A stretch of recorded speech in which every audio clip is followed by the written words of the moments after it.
Hello, everyone. I'm Richard Dolan, and this is my wife, Tracy. Hi, everyone. Welcome to episode 4 of Intelligent Disclosure, and we're very happy to be here with you. It's July 26, 2018. And I've been very interested in a number of things that I want to talk with you about. But first, I think we want to just give a quick little update on what we've been up to. Oh, you mean like what we've been up to? Up to? You Well, up mean to, just like up to. What have we like been up to? reeling you out of the garden? Is Oh, that well, what you're we're going to talking talk about about? the gardening. So that's what we're going to talk about. Well, it's something that we've been doing lately just to sort of balance all the work with this. But this guy, just before this, was up on a ladder trimming grapevines It's what uh, I do. in electrical wires, if you can imagine this, to my horror. So, In some versions of reality that might be considered dangerous, but not in this one. Not so, in this version of reality. so, That's not dangerous. so anyhow, here he is. Thank God, have him here, and I've been getting into the gardening. Let's just say yeah, that. Let's just put no, that out there. it's true. Both of us have been We, kind we're of getting both into it. we're both Yeah, into it. but I don't know. Your version of getting into it is, makes me It's nervous. how I am. I get into things. So we were up there. I was on a ladder. I think that I was safe for the most part. No. I was using an electric hedge clipper near wires, but I'm pretty sure I didn't Yeah, a little get. bit of like this going Well, on, like I was random over your doing head, some wires artistic, above. had some artistic license there. I feel that it was a success. That's my Well, I think story. the fact that you're sitting here, we know it was a We survived. success. We survived the experience, and the grapevines had to be cut down. That's just all there is to it. So they're gone. Yeah. Problem So, solved. so anyhow, here we are. He made it. I'm glad he's here with everybody. we'll just we'll just introduce everything that's going on, and then I'm gonna go out of the camera and get into the chat. So, Well, what else do we have going on here? well, we just want to introduce everybody to our team that's going to be working in there saying hi. Lori and Michael are going to be moderating the chat. And Bill Skywatcher is a friend of ours and a producer at KGRA, and he sometimes comes in and helps out as well. Bill is awesome. So are Lori and Yeah, Michael. Thank you yes, we guys. love them. We could not do this without them. Uh, True. yeah, Michael and Lori have just been absolutely invaluable. So you can look forward to them in the chat. I'll also be in there once in a while. We'll all be looking for your questions, but I think Richard has some things he wants to talk about tonight, and we'll try and get to some questions at the end if we can. Anything else you can think of? No, We'll tell some things at the end that were undoubtedly, I'm sure we will. But yeah, there's a couple of things. One thing I want to get into tonight, okay. and that's the Hal Puthoff speech from a month ago. I'll Right. get into that. But if there are interesting questions, we can definitely deal with them. I think Yeah. the members on our site, the Richard Dolan members site, have submitted a few questions. And I think Mm-hmm. some of those we may want to discuss. Right. But if there's good ones that come in on the live stream here, by all means, let's try to get those in. Yep, sounds good. So I'm going to move out of the frame so I can see what's going on and leave Richard with you guys. So We may hear you typing, and that's all good too. hopefully not. Okay, Hopefully it good. won't be too disruptive. Don't go Okay. too far away. Okay. I won't. I'll just All leave right. it here. Well, anyway, welcome. Tracy, thanks so much. And so I wanted to talk about something that I think is very important in the world of ufology, and I think something that can have repercussions in the world of science and in our politics as well, if it's handled in the right way. And this was a speech given about a month and a half ago by a gentleman named Dr. Harold Puthoff, and I have known Hal Puthoff for close to 20 years now. And I'll just say that when I first came into the UFO field back in 2000, I learned from Hal. He had written to me and he said, "Really like your first book, or really like your book." It was the only book I had at the time. Bought a bunch of copies and have given them out to colleagues of mine in science and the intelligence community. And I gasped. So after that, because I knew who he was and I knew how important he was, and if you don't know, I'll explain in just a moment. But over the years, we've gotten to know each other, not as very, very close, but certainly we're very cordial. We've met in person a number of times, and I've been able to speak with him about matters that are very interesting and important relating to my research. And he's always been very helpful as much as he's able to be. So the thing about Hal Puthoff is he is the man who basically developed, not basically, he did develop the protocols for the remote viewing program back in 1972 when the CIA contracted with Stanford Research Institute to have these psychic spies working for the United States military intelligence community, because the story goes we were afraid that the Russians were going to get out ahead of us. God forbid, we have to have our own psychic spies. Let's go to this guy out of Stanford Research Institute. Him and Russell Targ were the two men who back in the early 1970s brought in people like Ingo Swann, Pat Price, Joe McMoneagle. I believe they worked with McMoneagle. I may be wrong there, but brought in the top remote viewers, trained them, tested them rather, and developed this whole remote viewing program that lots of people know about. That's enough. That should be enough for one person's lifetime. But Hal Puthoff is also probably the world's leading expert in what's known as zero-point energy. And long story short, zero-point energy essentially posits that at the tiniest fabric of reality, smaller than an atom, smaller than an electron, smaller than anything you can imagine, it's not a vacuum that's got nothing there. No, there's energy. There's this sea of energy that's all around us. And it's called 0 point because it's not dependent on temperature. So it could exist at 0 degrees Kelvin, which is absolute zero. So it's independent of thermal energy, which that's interesting. So Hal Puthoff is the world's leading expert on that. And he's had essentially about roughly 50 years or so of experience at the highest level, working in physics for National Security Agency, Stanford Research Institute, General Electric, Sperry Corporation. There's probably a few others I've missed. He's also deeply knowledgeable about the UFO phenomenon, deeply knowledgeable. And he is also a leading co-founder of To the Stars Academy.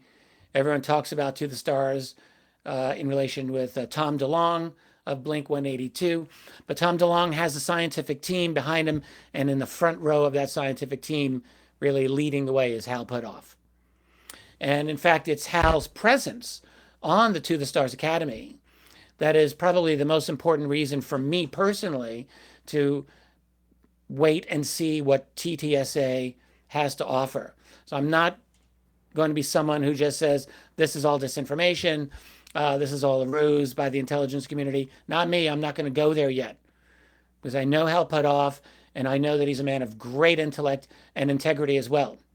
This is my take on him. You want to disagree, be my guest, but this is my very strongly held opinion of having talked with him for so long. So that's the basic intro about Hal Puthoff. He's a fascinating man.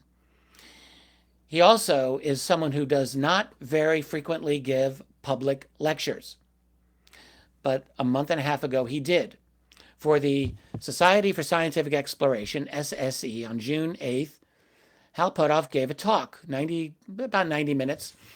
There's a transcript of it that is out. I'm sure you can Google it and search it out. And there's the lecture itself is available. I think it's now only for a fee on out there, so you can just go look for it, I'm sure, and probably watch it. It's excellent. So what is it? Why am I talking to you about this lecture? Why? Because in this lecture, Puthoff puts out information that the public needs to be having a conversation about. And I've got my notes right here, so forgive me for looking down. He talks about how the phenomenon of anomalous aerial vehicles, AAV, that's the intelligence community military's term for UFOs, or UAP, which is unknown aerial phenomena. There's all these different acronyms that exist for UFOs. AAV is one of them, and he talks about this essentially stating that the military never ceased investigating UFOs in the classified world, not ever. Not even after the Air Force supposedly closed down Project Blue Book in 1969. And anyone who studied UFOs knows that about Project Blue Book. And that was supposed to be the official U.S. Air Force investigative body of the UFO phenomenon. I've written about this, and a lot of other people have written about Blue Book. And essentially, I have argued Blue Book was really very little more than a public relations exercise and never a genuine investigative program for UFOs. But the point is that the government says when Blue Book closed down in 1969 that we don't investigate UFOs anymore, that's all done. Well, everyone knows that that's not true, but it's very rare when you get someone of the stature of Hal Puthoff make that statement as well, which he did in this lecture on June 8th. He stated, behind the scenes within the classified world, United States military obviously continued to take UFOs/AAV seriously. But then he comes to the New York Times article of December 16, 2017, just less than 1 year ago, in which two articles, as everyone listening and watching probably knows this, make the statement rather, that the Pentagon has continued to study UFOs. And the name of the program that they gave was ATIP, Advanced Aerospace Threat Identification Program, ATIP. So this comes out, the world goes, wow, the U.S. government admits that they've been studying UFOs as recently as 2012, from 2007 to 2012, spending a paltry $22 million on it, something that I commented on a number of times. It doesn't seem realistic that they would spend only $22 million for 5 years on a program that ended several years ago to study UFOs. Is that all? And we've all wondered this. Well, one of the things Puthoff pointed out in his lecture, this is in the Q&A section, he says, no, of course not. Of course there's other programs. I mean, I just thought that was fascinating. So he explicitly came out with the statement that, yes, there were and are other programs within the Pentagon, within the U.S. government to study UFOs. Well, I think that's very important. I think that's very interesting for the rest of us to know about. Now, we have to understand, just because he makes this statement doesn't mean that he is necessarily at liberty to say everything about these programs that he would like to say. There are security protocols in place, and people just can't blurt this stuff out. But he did make this statement. I thought it was quite interesting. I have a couple of other points here on my notes that I just want to mention. So he talked about the Nimitz case of 2004. And this was, from what I'm gathering, all right, this is the famous now Tic-Tac UFO incident in November 2004. Everyone's heard of Commander David Fravor, who was the F-18A lead pilot who went in to investigate this Tic-Tac shaped UFO that was 46 feet in diameter, according to the information that Hal provided. So he talks about this, but the main thing that Puthoff states in this lecture of his was that this object, not only did it perform in ways that were vastly beyond anything in the inventory of the United States military or the known inventories of any other known military. That's interesting enough. The performance capabilities of this object were way, way, way beyond, right? So we all know that. But he also said that the data density of this case was very, very strong. In other words, the types of data that came through, witness testimony of the pilots, the electronic data acquired by the United States Navy, and so on. He spoke very, very, that this is a very impressive case and really got the attention of the Pentagon, of the military. Now, one thing that has never been answered to me, and his lecture did not answer this to me either, is how realistic is it that this one case would spark a renewed interest in UFO, AAV, UAP, whatever you want to call them. I mean, the fact is that UFO cases have occurred nonstop throughout the 20th and 21st century. The United States military has never ceased engaging them. Not ever. Not for 1 year, not for 1 month. So it is a continually occurring phenomenon. So the question that I have, and I would love to ask this of Hal Puthoff, and if I get the opportunity, I certainly will, which is how can we honestly believe that this one incident, this Tic-Tac UFO incident of 2004, was the one that sparked this renewed program, this ATIP program, which, by the way, he also mentioned did go under a previous name prior to 2007. And in fact, a number of researchers, Australian researcher Paul Dean has written about this. I commented on this on Richard Dolan members' site as well, and Hal simply confirmed that there was another name for the ATIP program prior to 2007. That was interesting. So he goes then into the formation of this ATIP program, talking about Bigelow, Robert Bigelow's company, Bigelow Advanced Aerospace, becoming involved, Space Systems, as the subcontractor. His own opinion is that this was not a sweetheart deal. He says everyone says it's a sweetheart deal. Bigelow with Harry Reid of Nevada. Yes, undoubtedly they knew each other. Undoubtedly they were and are friends. In Puthoff's opinion, the contract was open to anyone. Bigelow got the contract. This actually wouldn't surprise me. Yes, of course, there were always sweetheart deals in the Pentagon. But I would simply say my own perspective on Robert Bigelow is that he's actually, from a military point of view, probably a very good choice for a contractor for these types of programs. In terms of knowledge of UFO/UAP, there are very few people in this world, in my opinion, who probably know more about that phenomenon than Robert Bigelow. So if I were the military running a program to analyze potential threats of these anomalous aerial vehicles, Bigelow would very likely be on my short list of contractors anyway. So what Puthoff pointed out is that he himself was a subcontractor to Bigelow during the ATIP program. And here's what gets very interesting to me. He sent out information or queries to corporations around the world, trying to inquire as to their most advanced state of research in a very wide range of sciences. And I just want to pull this up here because it's fascinating. So these were tech survey studies, and I've got the notes right here in front of me.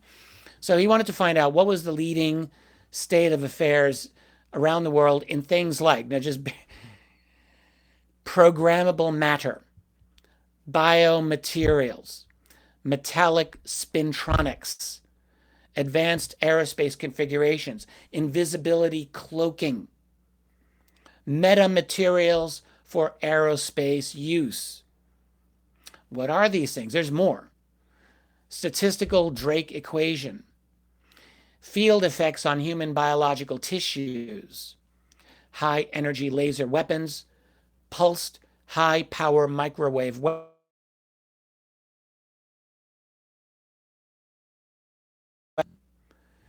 quantum entanglement space communication. Tracy and I were watching the lecture together, and at that moment she just says, "Oh, he means ESP." And I thought, right? Yeah. All right. Maybe that's what that is. So that was interesting right off the bat.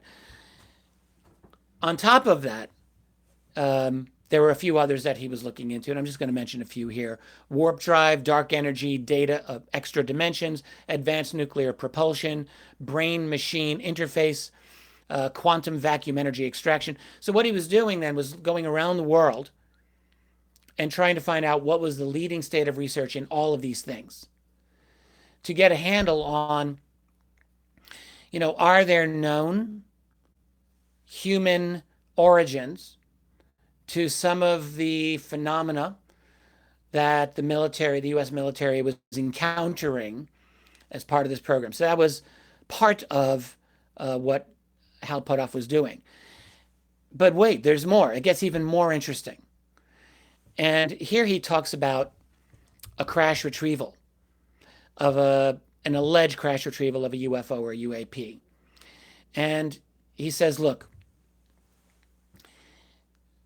a number of years ago, there was an anonymous source that sent a material to Art Bell when Art Bell was host of Coast to Coast AM radio. This is back in the 90s.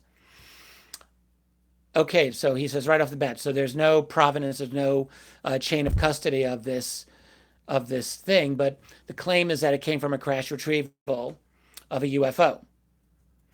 So, pardon me. So, for years and years, like no one was able to understand what this thing was. It looks like there's an image of it out there, and I'm going to have to post it to my website. But essentially, it's this amazing piece of material that took years, then decades, then more than decades to understand just what this thing was for. So it's a combination of bismuth and magnesium. And as I have here on my notes, people looked everywhere around the world to find who would have manufactured this. They came up empty. They looked everywhere around the world to find out what is the purpose of this material. They came up empty there. They looked around the world to find anyone who was capable of manufacturing this material. And according to what Hal Puthoff said, came up empty there as well. Until very recently, certain discoveries were made that shed light on this piece of material. So it took more than 20, 25 years at the least to find out what this was. Decades later, I'm just going to read here because I want to get this quotation correct. He says, our own science moves along and exactly this combination of materials turns out to be an excellent, it's a metamaterial, so it's a manufactured material. He calls it an excellent microscopic waveguide for very high frequency electromagnetic radiation terahertz frequencies. Now, I had to stop and pause and break that down so that I could at least begin the process of understanding that. And this is something, by the way, I just noticing a comment here where Linda Moulton Howe has been talking about this, and that's exactly right. She has been. So this is something that Puthoff was talking about in his lecture a month and a half ago. So this is very important. So it's a waveguide, a microscopic waveguide. What is a waveguide? Well, a waveguide, a canal is a waveguide for water. It guides the energy. The barrel of a gun is a waveguide for the energy in that bullet. So a microscopic waveguide for very high frequency electromagnetic radiation is a guide for very high frequency electromagnetic radiation. Now, what does that mean? Well, I don't know exactly what that means. But here's the thing about this piece of material. When it was submitted 20 plus years ago to Art Bell, no one really knew what this thing was for. And now they're finding out what it could be for. So what struck me as interesting about Puthoff's presentation on this is very simply that he's clearly giving this credibility, and in my view, is all but saying, I'm not saying it's extraterrestrial, but it certainly seems extraterrestrial. That's my take on his analysis of this. And I firmly believe that he thinks that it's extraterrestrial.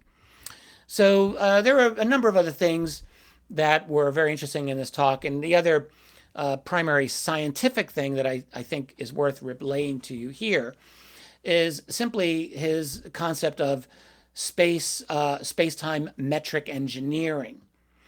And so think of it this way. This is him. I'm paraphrasing him probably very badly. So the speed of light is a constant, but he points out it's a constant in our space-time.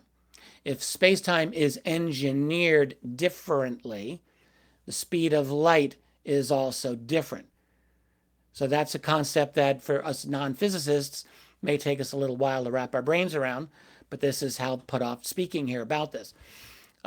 What he's fundamentally talking about is that, the so-called speed of light objections of getting from here to out there and from there to here are probably not as valid types of objections as a lot of scientists and physicists have been saying all this time, that there are definite ways around this. And the other thing that he talked about in this lecture, and then we can probably open this up to some Q&A. How are we doing for time, by the way? Almost half hour, right? Yeah. All right, good. Great. The other thing I just want to mention is this phenomenon he talks about of blue shifting. So UFOs, as a result of what he believes of this phenomenon of engineered space-time, creates what he calls a blue shift effect. And so what that means, as far as I can understand it, is objects that are invisible, that exist only in the infrared spectrum, are shifted up, blue shifted, into the visible light spectrum. So they become visible to us. Objects that are visible to us become blue shifted up into higher frequency to us, which could include ultraviolet radiation, which he speculated is one reason why landed UFOs typically have been noted as physically dangerous for people to get near because of the radiation. It would explain why some of these objects appear luminous. It would also explain, apparently, why some of these objects might appear larger than they are. There are these effects, and these are blue shift effects.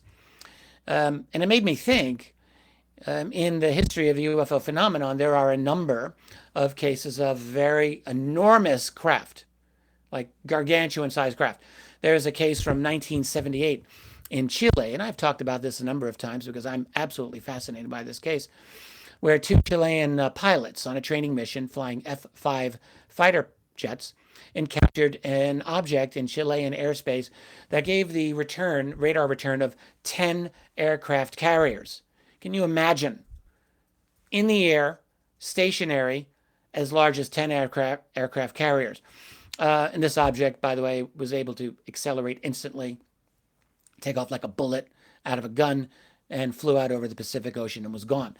But this was a good sighting, and it was well documented. In fact, it was recorded on both of the pilots' airborne radar and ground-based radar.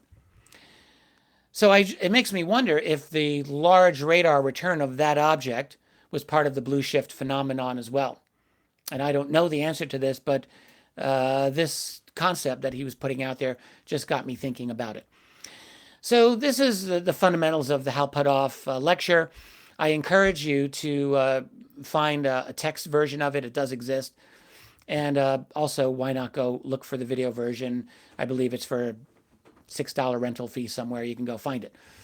The primary takeaway that I want you to be left with here is that this is a world-class scientist who has had extensive experience within the intelligence community.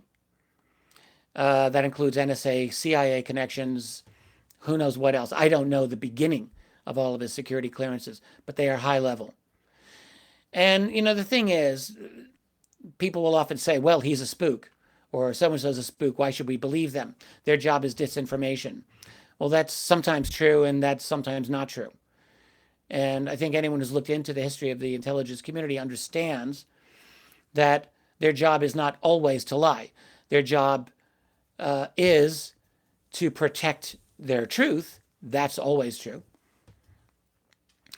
But if you're a scientist who works with the intelligence community, that's a little different than being an intelligence officer who formally works for these agencies. So everyone's got their own perspective on this.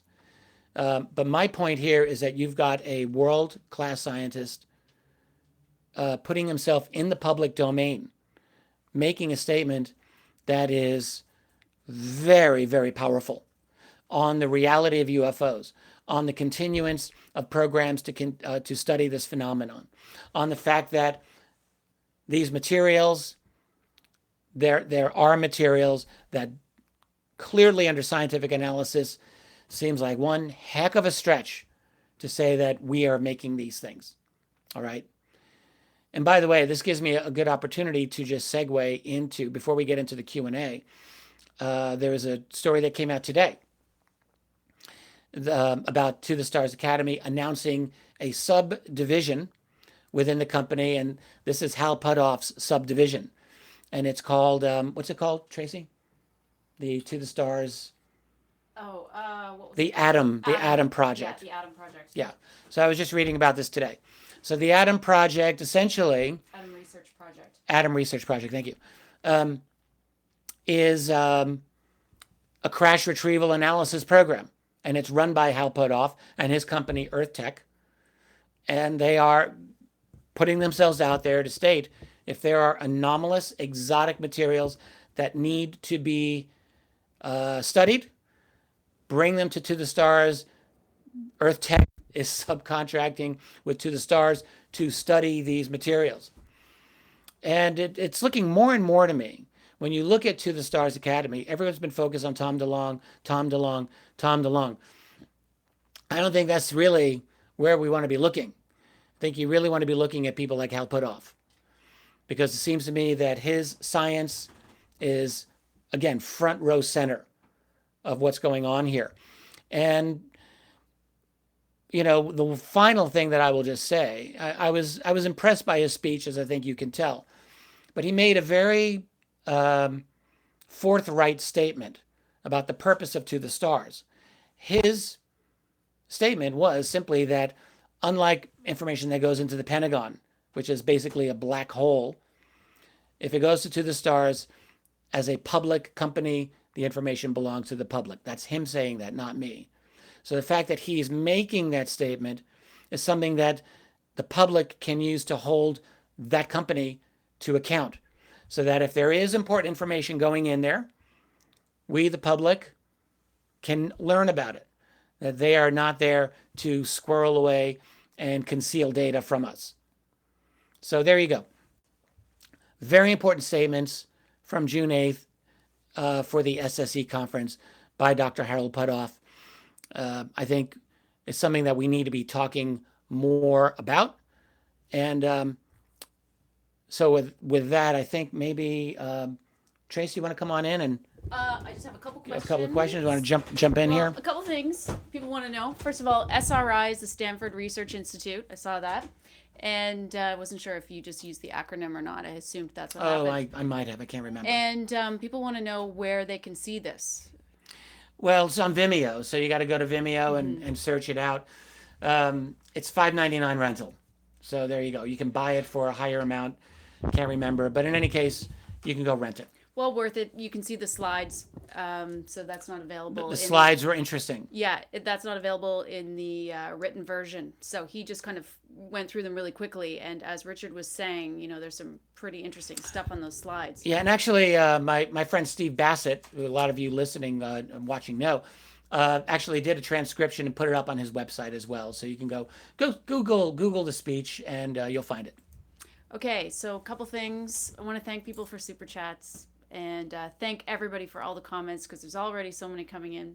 So many great people. People who said they've joined as members since last week, and we want to thank you for that. Thank you. Thank you for supporting Richard's work. And if you really like what he's doing, if you don't mind hitting the like button, and if you are not subscribed to this channel, it's a really good way to keep up on all the new videos that we're releasing. And some are re-releasing, but you'll get notifications if you just hit the little bell beside subscribe, and it will let you know when the live show is coming on. Anything else that you want to say before we go into questions? No. Okay. I'm in a good state here. I'm ready to go. Okay. Let's yes. do it. Let me just thank some people. I just want to thank some people really quick. Manicure, want to thank you.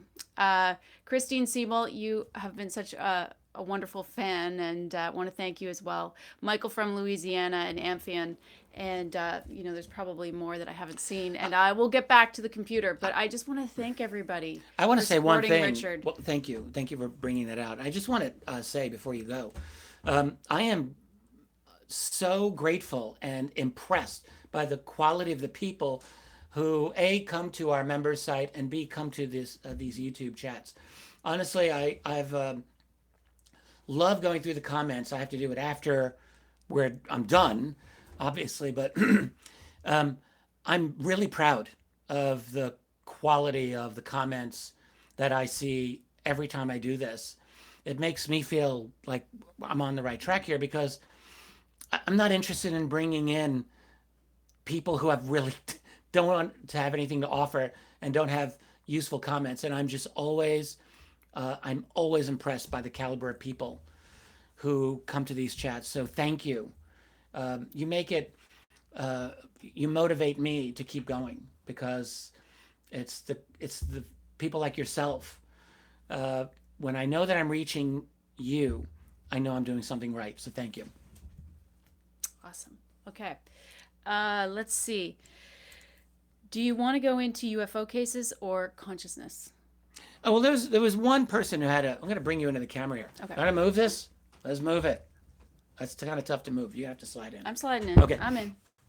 So there was one question about consciousness. Let's deal with that one. If you can restate it, or what was that one, and then we'll get into some cases. Well, we've had a few questions about consciousness, about emergent theories, and we also had someone who just asked, what is it effectively, and what are your thoughts about it? Like, why is it a big deal? Or... Yeah, why is it a big deal? Could we address it as what is it, and then perhaps how it relates to this phenomenon? So. Well, okay, I'm going to deal with this one quickly, and then I'm just going to give it to you for a little while as well. So for me, it's only interesting at the moment. I mean, consciousness is fascinating, of course. We all have some, so why wouldn't we be interested in it? But it's interesting to me in relation to UFOs. So why does it matter in relation to UFOs? I mean, some people will say, look, I don't want to hear about this. It's not quantifiable. It's not scientific. It's a lot of woo. Yeah, I get all of that. I understand because it can be frustrating. It's frustrating when you hear people make claims that are not verifiable in the least, and and yet they're totally convinced that they've got the truth, and they say, well, I got a download from somewhere. And like, believe me, I have rolled my eyes many, many times when I've heard such things. But here's why consciousness is important in the field of UFOs. It's important because when you hear of contact cases, it's almost shocking when you hear anyone actually flapping their gums and talking. It's always telepathically. Why is that? Why are contact cases always virtually, always reported as occurring telepathically? And I don't think that that's fake. I think that there's a pattern here. It's a powerful pattern. So if there's a powerful form of telepathy that these other beings are using to communicate with us, that's a form of consciousness. That makes me ask the following question. How is telepathy possible? Like, that's interesting, right? Why is it happening? What does it say about the human being's capacity that not only can they send us thoughts telepathically, but we can receive them? So in that sense, consciousness is very interesting and important in the field of UFO studies. I mean, there's probably more that one could say about this, but I'm going to leave it for now. And you wanted to say a thing or two about this. Yeah. When they were asking us, what is it? I think you could sort of wrap it up and say it's our awareness. It's sort of what we can't. It's this intangible thing that scientists really can't get at. They can't explain. They argue about it. They argue about it, right? So where are our thoughts coming from? That whole inner experience that we have that nobody else can actually get into. I have my own inner awareness, and as close as we are, it's still my inner awareness. So that's consciousness. Consciousness is all around us. I guess you could say it's. Well, you mentioned this conference you went to. Yeah, you want to get into that? Yeah, I do. So there was a really cool conference that I went to. I just wanted to mention this. It was amazing. I can't remember if it was 2012, 2014, but essentially there were a big group of scientists, a couple of philosophers, and an Eastern philosopher, and they were debating monism and dualism essentially to try to explain consciousness. And essentially monism, the belief monism, it's kind of materialism. It's consciousness and thoughts originate and are a product of the brain, and that's it. It's biological. Dualism is that the brain is one thing and consciousness and mind is a separate thing. So this was the grand debate: is consciousness just a function of the mind and that is it? Or of the brain. Of the brain, Yeah, sorry, of the brain. Right. Or is it something that is separate? The person who was putting on the conference was Dr. Stuart Hameroff. And I really enjoyed this. You know, I'm definitely more on the end of dualism in this case. That's my current belief. But of course, I believe it's important to always continually, you know, renew our theories and go to things like this and hear what the scientists are saying. So Dr. Stuart Hameroff, who was working with Sir Roger Penrose on a theory for 20 years, kind of straddles both. And this is because he believes that there's something in our neurons in the brain called microtubules, and they are yes, in the cells in the neurons of the brain. And basically they are capable of doing all of these minute computations.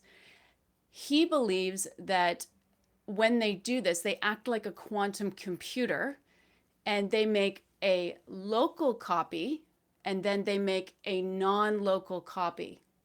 So this is kind of interesting. So wait, is it like a copy and paste function? That's what it sounds like. I know it kind of does. He's interesting because he's an anesthesiologist. So he acknowledges near-death experiences, out-of-body experiences, and he realizes that this has to be reconciled. If this is coming from the brain, how do you explain when the blood stops going to the brain and essentially someone has a near-death experience? They see the light and all these things that happen. Or they sometimes see themselves in the hospital room, right? Or they I've will report back things that happened when they were flatlined. They will come back to life. Like, how does this theory explain that? And so one of the things that he says with this is when the brain sort of goes offline, so to speak, and the blood flow stops, this entanglement, because this came from the origin of the brain, made a copy outside of the brain. When the brain loses blood, this that is a mirror essentially is still existing, and this is how people are having this experience. So he admits he doesn't have all the proof for this. He's been working on this theory for 20 years, and this is why I personally go to these things. I love consciousness is the thing that we can't explain. That's totally fascinating. I could keep going on, but I won't. Well, we're going to something else. Anyways, thank you. Well, for consciousness, it's really all about locality versus non-locality. And I'll just remember a conversation I had years ago with a neurologist who said to me, look, you know, he had a minority position in his field, which was that he believed in non-locality of consciousness. So that means that essentially what Tracy was describing, which is that there's an element of consciousness that exists outside the brain. But that is a minority position, as far as I understand, among neurologists. They have these things they call the brain wars. Is it all just material, or is there something else? And I don't know. How's that for an answer? I love what Tracy had to say about that. Any other questions that we want to deal with here? Let's see. I'm moving the microphone over. Okay. Yeah, I see some people are commenting on out-of-body experiences, and that would be a really fun thing to discuss sometime. But we are going to go into UFOs, because that's why we're all here. So let's see. Any thoughts? Excuse me. Any thoughts on the significance of the Socorro case? Oh, wow. That's an interesting one. So Socorro, New Mexico, that's a place in the southwestern U.S., of course, where in 1964, on April 24th, 1964, there was an amazing UFO encounter. And interesting that someone would ask about this. It's probably one of the best known and one of the most fascinating cases. So long story short, there was a police officer named Lonnie Zamora who was actually chasing a speeder. He's about to pull somebody over when he sees an object zooming over perpendicular to his position, and he sees it go over this hill, and it looked like a low-flying object that he thought might have crashed. So he forgets the speeding ticket he was about to give, and drives over, stops the car, goes up this hill. At the crest of the hill, he looks down and he sees. At first, it was thinking an overturned car, but it wasn't an overturned car.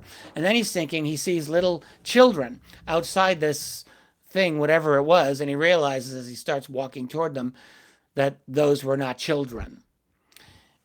They were not children, in his opinion. They were non-human, short aliens. He sees them and panics, and he runs. Fear overtakes him. He gets himself together, goes back over to look at them again. And as he's doing that, he sees the craft lifting up and taking off, and it goes. Now, there were a number of things about this case that make it particularly interesting. It seems like everyone who had the ability came in to investigate this case. FBI, Project Blue Book, so the Air Force, and then a lot of the national UFO organizations that were existing at the time also came down. There were ground traces to examine where this craft had landed. There's a whole story about the analysis of a rock that had apparent ground trace elements from this craft. And in fact, it was taken to Goddard Research Facility in Maryland, where apparently it was scraped clean before investigators had any chance to get any results on it. It's also known that within the classified world, this landing was taken quite seriously. Hector Quintanilla, who was head of Project Blue Book at the time, wrote a classified piece on it for the Journal of Studies in Intelligence, where he gave it high credibility and gave Lonnie Zamora high credibility. There were a couple of attempts over the years to debunk the case. I don't think any have been credible, in my view. And I think the case still stands. It was a fascinating case of, some people have wondered, is this a kind of a mock-up of the lunar lander? After all, it was 1964. The moon program was underway. Were they testing a lunar lander? This possibility has been looked into, and I have never seen any evidence to say that this was the case. So we don't know what Lonnie Zamora saw. It definitely got a lot of interest, and I think it's a very, very fascinating case. He died just a couple of years ago. For his entire life, he was always considered a very reliable guy. Any other questions we had there? Was there one on Aztec that someone had asked? There was. Yes. And that was from Scott Santa. Yes, Was it not? Scott Santa. Just want to give a shout out to Scott. I'm wondering if I talked about the Aztec case recently. I'm thinking that I have, but very briefly and very briefly, the Aztec New Mexico crash, another New Mexico case. This took place in spring of 1948, March of 1948. And it is said to be another UFO crash and a crash retrieval, like Roswell, only about less than a year later. There's less information available on the Aztec case, but we are to thank Scott and Suzanne Ramsey, two friends of mine, who really did the heavy lifting on re-examining this case. After all these years, the Aztec case was basically pushed to the side. People said, oh, it's a hoax. Don't pay any attention to it. That does not seem to be the case at all. And the Ramseys, in my view, did the definitive reinvestigation of the Aztec case and showed, if nothing else, I think proved beyond any shadow of a doubt that the debunking of the case originally, back in the 1940s and early 50s, was solely personally motivated as a smear against the author Frank Scully, who was the guy who first wrote about this back in his 1950 book called Behind the Flying Saucers. So I think they really made that case crystal clear. And furthermore, I think they did a very good, very excellent reinvestigation of the Aztec case, as much as one can do. It's, 60 plus years later, right? But they did an outstanding job. And I don't have their website in front of me, but go check them out sometime. Scott and Suzanne Ramsey's book on Aztec is a new modern classic, to be honest with you. What else do we have there, my dear? I'm bringing the microphone over. Okay, I just want to thank again. You guys are so nice with your super chats. Manicure and Mike Rossi, thank you guys so much. And I know, Mike, I saw that you just became a member too. Thank you. Okay. What else we got there? The question I had was Any less known UFO incidents that people don't know about that you find interesting? Oh, that came out. Okay. Um, Not sure off the top of my head. There's a lot of them. I mean, there's a lot of UFO cases that lots of people don't know about that I think are interesting, even cases that I've written about. One that I'm trying to think offhand. Well, okay, here's one. Crash retrieval. I don't know how lesser known it is, but it was another UFO crash. I've mentioned it in passing a few times. Las Vegas, 1962. The researcher Kevin Randall, to my knowledge, is the one who really brought this out in a big way a number of years ago. But I haven't heard a lot of follow up on it. I haven't heard much discussion about it. I consider his work on this to have been really, really excellent. And I think he definitively showed that something anomalous came down near Las Vegas back in April 1962. Long story short, an object was tracked going at very, very high altitude, very, very high speed across from the eastern United States going to the west. The reason that people don't realize what this case was, or as Randall pointed out, is that Project Blue Book very deceptively listed them at this one incident as several different incidents. So the high, fast streaking object in the eastern U.S. was listed as one thing, and a fast streaking object in the western U.S. that seemed to stop, hover, and land over a place in Utah, then lift back up, and then continue onward, as all these separate different incidents, when in fact they were one thing. The timestamps that Blue Book gave on the various events were also misleading and wrong, and much, much more. The object did spark an attempted intercept by Luke Air Force Base. I believe it was Luke out of Phoenix, and also Nellis Air Force Base in Nevada. So you had two Air Force bases attempting to intercept this thing. It came down, as far as we can tell, outside Nevada.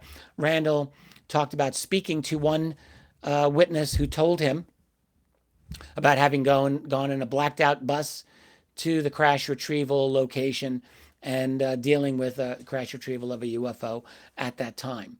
So it's not an open and shut case, but I think that the work on it is very, very compelling, and I'll just put that out there as a very good, probably excellent, fairly lesser known UFO case, and a crash retrieval to boot. So why not? Any others? Yes. It's funny. We try to coordinate beforehand some of these questions, but some of them really are on the spot, like that one. And if there's any others. This one might be on the spot as well, because I don't know where you are with this. Thoughts on Chris Mellon, Huffington Post interview? Imperialism needs profit war and black budget programs are complicit in illegal foreign domestic policy. You got to slow down with that. Just to say that again. Okay. That's a lot.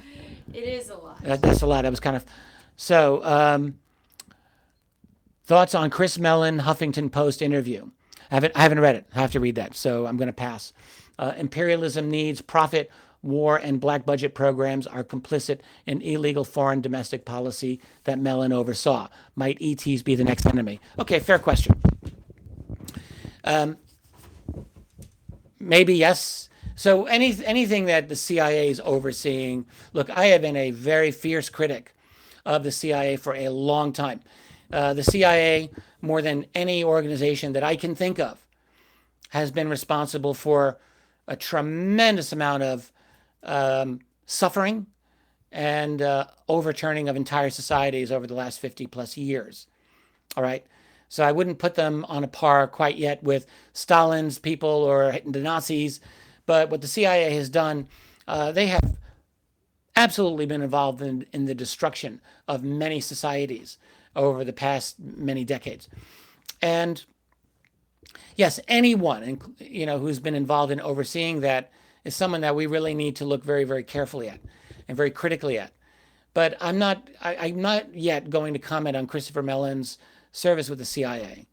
All right. So, I mean, he was involved in operations, that is clandestine operations, so we can assume black budget types of things. And I definitely agree that the United States national security empire community, state, generates a lot of profit and works with profiteers on creating mayhem and war. I absolutely believe this was the case with Iraq in 2003. And I strongly, absolutely believe this was the case when they were complicit in destroying the nation of Libya in 2011. I've talked about this time and again. So, yes, we've got to be very careful. But here's what it comes down to. When we talk about this phenomenon of UFOs, my number one interest is in finding out, what do these people have to say? Motivations. Look, everyone's got motivations. Everyone's got an agenda. Everyone. There's no exception to this rule. So that's a given. But the real question for me, in particular in relationship to this To the Stars initiative that Puthoff is on, that Mellon is on, that Elizondo is on, that Jim Semivan is on. Yeah, these are people all associated with the intelligence community. And as such, we've got to watch them carefully. Are you kidding me? Absolutely. We want to know, is there an ulterior motivation here? I've asked myself this question privately and publicly many times. On the other hand, we also want to recognize that if they're putting out valid information, hey, we should be taking that valid information.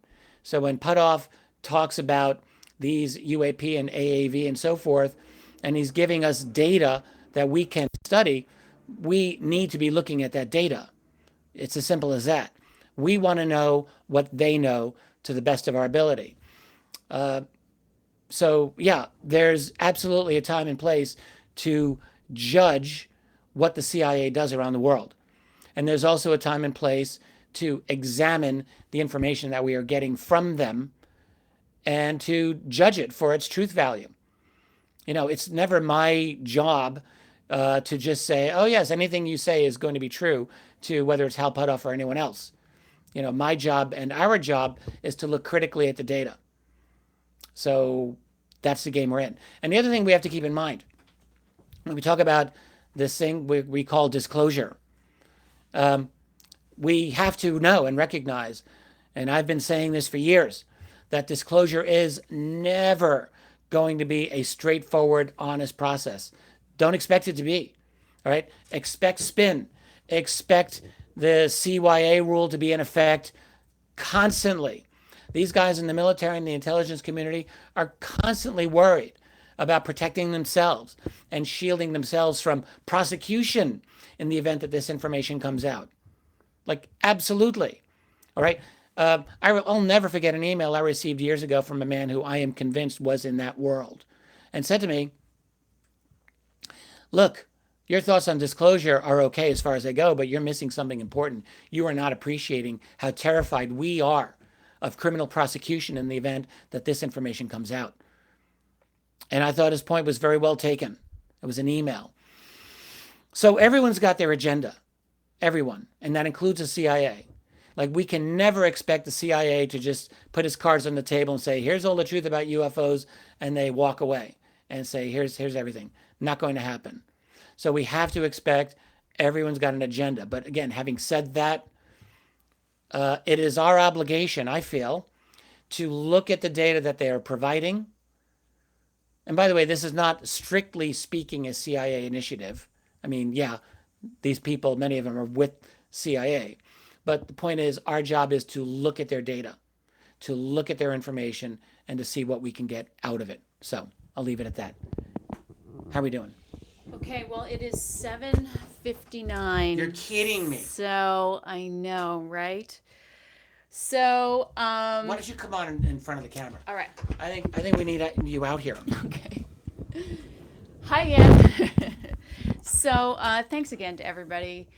Your questions are wonderful. I saw there were, I just want to acknowledge all the fun consciousness questions, near death. People were wondering. If people want to know why Tracy answered that, just in case you don't know, Tracy is a remote viewer. She's done outstanding remote viewing work, which you did actually practically full time for several years. For 2. Yeah, for actually. 2 years. Yeah. But with very good training and excellent results. So she really does know what she's talking about with relation to a lot of things like remote viewing consciousness and so on. And we've seen a lot of people have been asking questions about that, and we may go back and, we've collected them all, obviously, and we can, maybe address them in a different show.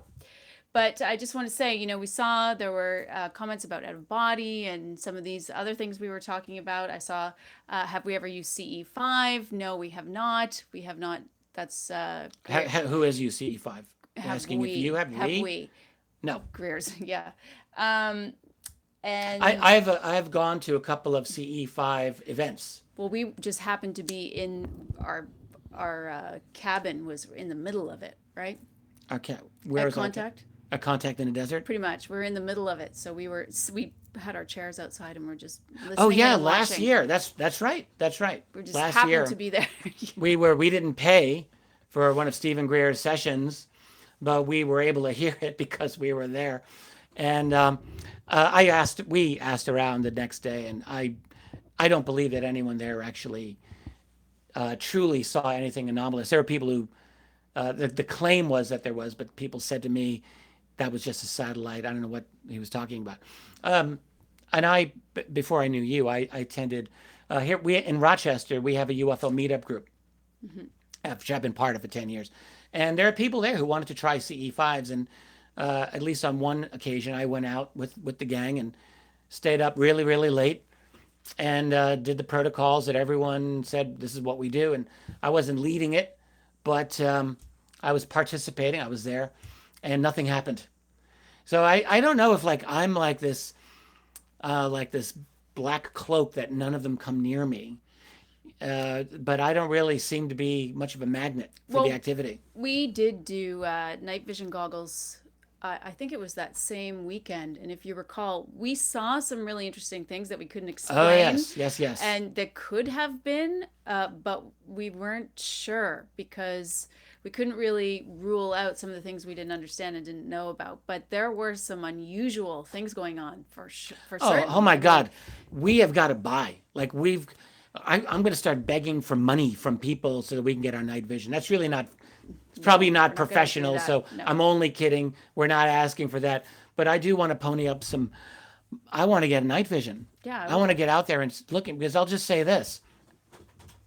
Years ago, 10 years ago, I had my first and really best night vision experience. I haven't had many. But I was with my very good buddy, Sam Moranto, out in Illinois, and for a conference that he put on there. And we did an 11 to 1 a.m. night vision watch. And there were several good quality night vision binoculars. So we were able to share. It was like 10 of us. And I will just say, I looked up in the sky and I felt like I was underneath Grand Central Station. There was that much traffic going on. It blew my mind. And then you take the glasses away and you just don't see anything. Right. Like, what is that all about? So I'm not saying they're all extraterrestrial craft. Clearly, I'm not implying that. But I will say there's a lot going on up above our heads that we never see. I'm sure there's so much we don't know about and so much that's just out of the visible light spectrum, right? Absolutely. It's amazing. Okay, so you have a choice. One last question or we're going to wrap up. Oh, I'm looking at this. Did Tracy remote view for the CIA or NSA? Are you kidding me? Come on, man. No. I'm just going to say that Tracy did not remote view for the intelligence community. So, okay. No, but I think it's cool that you asked. Yes. But, let's just put it out there. So I was taught by Paul Elder, who is affiliated with the Monroe Institute, who is affiliated with Skip Atwater. So there are affiliations there, but no, I never officially did anything like that. So that I know of. Oh, now you're going to go down that road that you know of. No, but okay. So yeah, someone was mentioning here as well, Leslie Kean's book on surviving death is terrific. And so we saw Leslie Kean a week ago in Newport, Rhode Island, and we talked about her book, Surviving Death. It was actually quite fascinating. Yep. Look forward to reading that. That sounds like a really a great one. And speaking of books, you have an author coming out with a new book. Let me mention, yes. So I'm doing final edits and formatting of another book by Dr. Bruce Maccabee. Now, if you followed UFOs at all, you know who Bruce Maccabee is. He's along with Stanton Friedman and Linda Moulton Howe, really one of the top tier, longest lasting UFO researchers that we have. In fact, Maccabee's been doing this seriously since the 1960s, so about 50 years. And he's a PhD optical physicist. He doesn't do a lot of public speaking, so he's not out there on the lecture circuit that much. But let me tell you, Bruce Maccabee is one of the most knowledgeable people I have ever known, ever, on the subject of UFOs. His knowledge of case history is maybe second to none. I've always tried to pride myself on knowing case history, but I don't know if Bruce Maccabee, I think, is incredibly knowledgeable and has blown my mind in private conversation many times. So he's doing yet another book. I've published several of his books. I'm the publisher of his book on the FBI CIA UFO connection. That's a great book, a classic book. I published a book a year ago, his publication of the Kenneth Arnold sighting from 1947, which is the definitive analysis of Kenneth Arnold's UFO sighting. Absolutely no one's done it better. And he's done another book, which we're about to publish any day, I hope, on the year 1952. Now you think, who cares about 1952? If you don't care, you should care. 1952 was probably the most significant year of UFO sightings, certainly in the pre-internet era, and maybe of all time. A huge year and a very significant year in terms of UFO policy that followed. And Maccabee just handles this year like no one else does. You will find yourself, as I am, going through the book, absolutely fascinated. So this is a book called The Legacy of 1952, Year of the UFO. It will be on Richard Dolan Press site in the next few days. It's not on there as of right this moment, but within a week or it'll absolutely be ready. And I'm very excited about this book, and I'll be putting more information out about it. But Bruce Maccabee, he's amazing. He's an outstanding researcher, and it's not a long book either. So it'll be get in, get out. It's a fascinating study. I just saw this. Richard, have you ever done regression therapy like what Dolores Cannon was doing? Have I done regression therapy? No. Look, I don't know if I've had reason to be regressed, but who knows? Maybe one day something might happen. And I mean, even if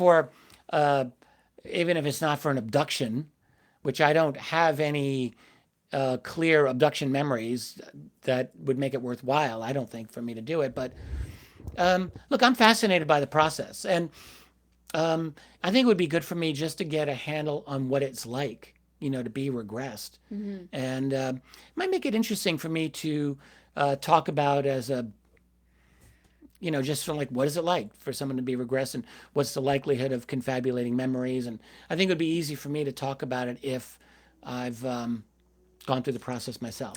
I don't know exactly how you would do it if you didn't have sort of something you were investigating, like missing time or an experience. I mean, I don't know whether we said this before, but we did recently find on Richard's leg something that looked like scoop marks. I don't know if it is, but he was standing there one day and... Here we go. This has not been mentioned, so let's put it out there. Well, it's true. I was reading up on Bud and John Mack, and so I was looking at a lot of pictures of these a couple years ago, and Richard's standing there, and I asked him. I've got little scoop marks on part of my leg. I asked him if he knew about this, and he said no. So anyhow, couldn't see them. Potentially this is something, but I'm just going to say they're scoops. Someone just asked, are they marks or scoop marks? And they're definite scoops. Indentations out of my leg. They're scoops. So I'm not putting pictures out, so don't go asking. But they are. There's like 3 of them or 2 of them. 2. 2. So maybe that would be something, but otherwise, I don't know how you could do regression and attest to those things if you didn't have something that you were legitimately going after. And I'm just going to say, I just had one. Yes, you have had. You want to talk about that? I'm not going to go into it, but when we were away, we saw Leslie. We also were hanging out with Barbara Lamb for a couple of days. That's right. She is just amazing. And I've talked about this before. I had a conscious experience that I've been curious about for a couple of years. It happened many, many years ago. I had a witness sitting beside me, and a being appeared between us and the TV. So fully conscious. And we didn't talk about it for years, weirdly enough. And then in the last 2 years, it's come up. And Barbara, I was telling the story, and Barbara offered to do a regression. And that was, maybe I'll talk about it another time. I feel like I'm kind of still processing what happened, but Well, can I just add something? So relating to your experience, you have talked about your experience of being with a friend of yours, a woman named Maria, watching television and seeing a being appear before you. Yeah. And then vanishing. Right. So this was what the regression was about. Right. We only had a couple of details. We had the exact same details. Right. And it was, as I say, it was daytime, no wine, no nothing, zero. No, fully you both conscious. saw it.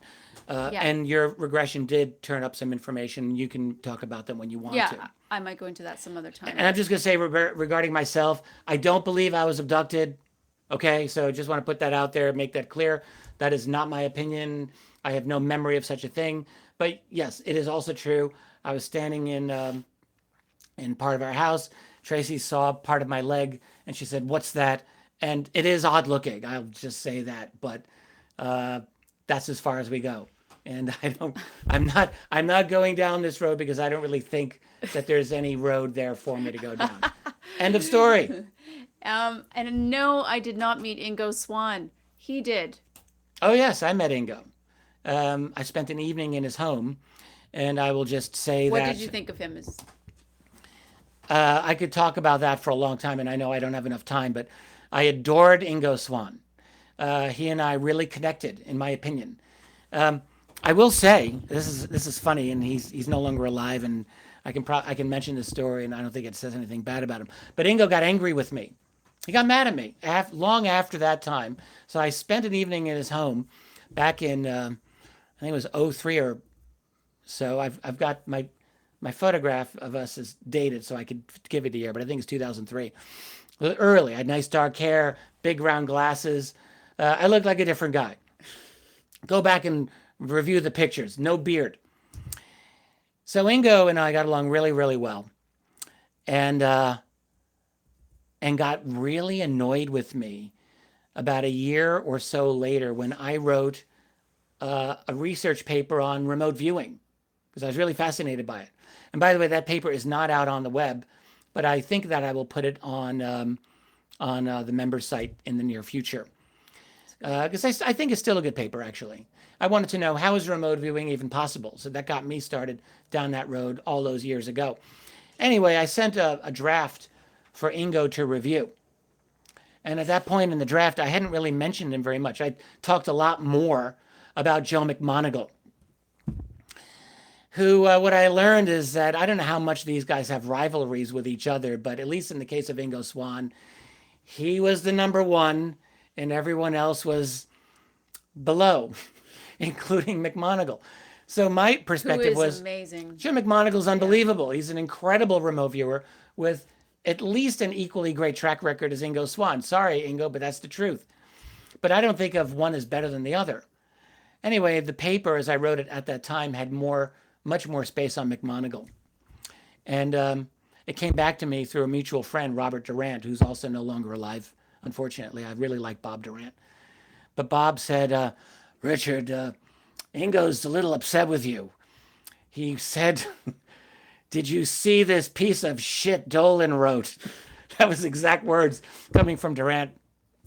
And I said, oh, come on, I'm going to get Ingo in there. And then I did. I wrote about Ingo in this paper. So I think that I gave him certainly enough time. But this is how it goes. So, I didn't really even care that much. I've always adored Ingo. I've always thought, great guy.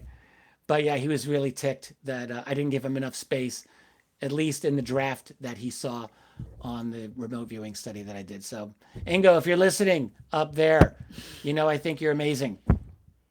Yeah, those guys were incredible. And for people who don't know, he came up with a lot of the protocols for coordinate remote viewing. So, but it sounds like everybody on here pretty much knows. I believe Ingo came up with the term remote viewing. I think that was his invention. I don't actually know. I believe so. We could probably ask Puthoff about that, but I think that's the case. In fact, a couple of times when I spoke to Hal Puthoff about Ingo Swann, Ingo came up a couple of times, and I can say that Ingo had absolutely top-level respect from the people he worked with, and that includes Hal Puthoff, and that includes Russell Targ. They only had the highest level of respect for him. His ability as a remote viewer was top level. So how else are we doing here? It's coordinate remote viewing, CRV. Yeah. Okay. So, let's see. Todd Levine writes, 2 scoops of reasons not to go there. Yes, of course. We know this. Okay. Okay. So, Any others before we wrap it up? It is yeah, 8:15. I'm going to give you a choice here between 2 questions. Right here, please. Okay, please update and expound upon my interview with Anonymous. This person says one of my greatest interviews, no doubt, Deathbed Confession by former CIA agent on UFOs, the Anonymous interview. I'll talk about that. And then there's another on Skinwalker. We can get into that next time. How about that? I'd be very interested in talking about Skinwalker, which definitely is a real phenomenon for sure. But the Deathbed interview that I did, so I was asked, this was in early 2013, to do this interview of this man who was not well. And in fact, Steve Bassett arranged this. Bassett basically said, look, this is a very important interview. I'd really like for you to interview this guy. We've got the whole thing arranged. The man was living in Minnesota at the time, northern Minnesota, not easy to get to. And so I made an arrangement to go there. I went with a team of people. And I'm not sure if I should really mention all of those individuals. One was a man who's died, and his name was Ron Garner. And you can Google Ron. And I knew Ron fairly well. I'd had encounters with him before. And Ron really arranged this whole thing. He was a man who had cultivated, long after Linda Moulton Howe interviewed this man, Ron Garner continued to cultivate this guy over the years. And so we go up there. And at some point, I mean, I have this man's name, and I've never known if it's really I've at liberty to mention his name or not. But I will say that I'm not going to. But I did, and I do have this man's DD 214, which is his military papers. I did also meet and spoke at length with his son-in-law, who he was very close to, and who was there for the interview. And I say this because the son-in-law and this man, in my opinion, were both very good people. Like, these are community-oriented people. The son, as a matter of fact, was a theology student at the time, the son-in-law, an older man going back to school for theological study. So they were, in my view, upstanding citizens. I'll just have to say it that way. Meeting the man himself, his health was absolutely terrible during the interview. And I say this without hyperbole. There were moments when I was doing the interview where I was really afraid for his health. He would get into these coughing fits that were bad, and his physical health was absolutely terrible. Having said that, he was absolutely sweet, and I really liked him personally. I have to say this. So what he had to say was fundamentally a kind of a variation of the story that we heard from people like Bob Lazar. That is, he went to Area 51, or south of Area 51. He went there as part of the CIA. He was a young man at the time. He went with his boss, who was a CIA station chief, at the request, he said, of President Eisenhower. This is at the very end of the Eisenhower administration. The reason, he told me and said on YouTube, was because Eisenhower was not satisfied with answers he was getting out of Area 51 of the status of the ET program that he knew was going on there. And one of the most shocking, and you might even say outlandish statements, but that was made, but this is what the man said, is that Eisenhower told him if he was not satisfied with the answers he got, he was going to invade Area 51. Those were his words, with the First Army. Well, is this true? I don't know. There was much more that he said. He went and saw an ET behind a glass window, where he said he got a telepathic communication from the ET, which was, "We mean you no harm." That was the communication he said he got. He said the ET looked Oriental. That was his word. So I assume Asian, or I mean, you get these types of stories from the lore of UFO encounters. Is it true? I don't know. I mean, here's the one thing I have to say. Okay, yes, I have his DD-214. I know who he is. I know his son-in-law, or met his son-in-law. These people seem like good people, but I can't verify it 100%. And so until that moment comes, all I can say is it's worth consideration, and I will leave it at that. And you know, if there's researchers out there who want to be able to try to do follow-up, they can contact me, and I'll provide the name of this man, and they can try to do some follow-up to the extent that it's possible. It may not be possible to do this, but there you go. That's what I guess what I'll say about that man. Okay. I just want to mention, someone just said in there, do you think Bigelow's an experiencer? Because no one really gets into this just because. Oh. I think that's a great question. Well, I believe he's had UFO sightings. I think I think that is out there, and if it isn't out there, then maybe I'm speaking misinformation. But I've never met Robert Bigelow. I've never spoken to him. He's never contacted me. It's kind of odd when I think about it, because we've both been involved in this for so long, and we know a lot of the same people. So anything that I say would be speculation, but I would have to think he's at least seen something. I would wonder too, just from, even the 60 Minutes thing. So we all got a little look inside and at him and what he's like, what his personality's like. I don't know. And just the way he answered the questions with that sort of knowing, that absolute knowing, I would be suspicious as well that he was more of an experiencer than having a sighting. But that would just be my suspicion. I mean, who knows? He is incredibly knowledgeable about this subject. Interview Bigelow. Absolutely. Oh, I wish. Yeah, I would like to do. So if that happens, you'll know about it. Okay, so. Someone said I look better with long hair. Thanks a lot. The hair is staying. It's not going long anymore. He looks good with long hair, but I think he looks really good with short hair, I have to say. This is the hair. Deal with it. Anyways, we're going to save some of those questions for next time. We're going to start wrapping up here. You talked about the new book that you're going to be publishing.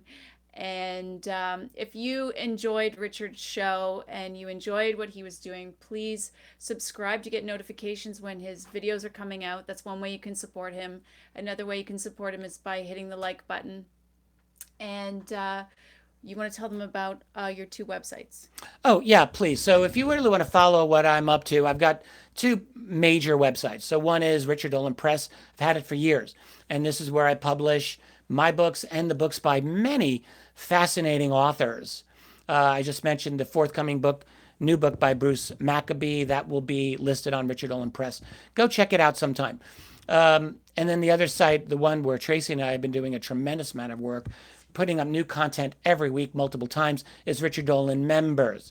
And I would encourage you to go, and if you're not a member, you can peruse it. There's a lot of material for non-members as well as members, although there's a great deal more material for those people who are members. And the thing is, look, it helps me to support my work by becoming a member of the site, and it's as simple as that. So if you support what I do, become a member, or at least think about becoming a member of the Richard Dolan Members site.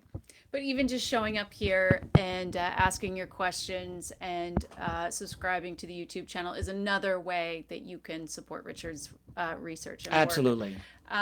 So anything else? We want to thank Lori and Michael. If you've seen them in there, they're so amazing. They keep a list for us of questions that we can come back to.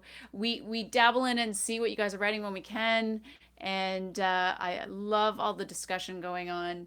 Someone didn't like our lighting, I just saw. Yeah. So we got to work on on that. I did see that earlier, but I can't get to it. So I decided to just leave it. It's touch and go. We're figuring this out. Do you think I've got a production crew here? This is it. We are the production crew. So, I mean, we got Lori and Michael working on all the technical stuff, but they're far away. Yeah. So we do what we can do here. Yeah, we're doing our best, but we'll try and improve the lighting for next time. We do not have an FAQ on the website. I saw someone ask that, but that might be something cool to add in the future. Wait, what's that? I'm sorry. Frequently asked questions, FAQ on the member site. Oh, yeah. We don't have that. Okay. But that might be something that we do in the future. You can check the events on Richard Dolan members. I think you can also access that on Richard Dolan Press. But the calendar stays up to date. But we'll just tell you two things that aren't in there that are coming up.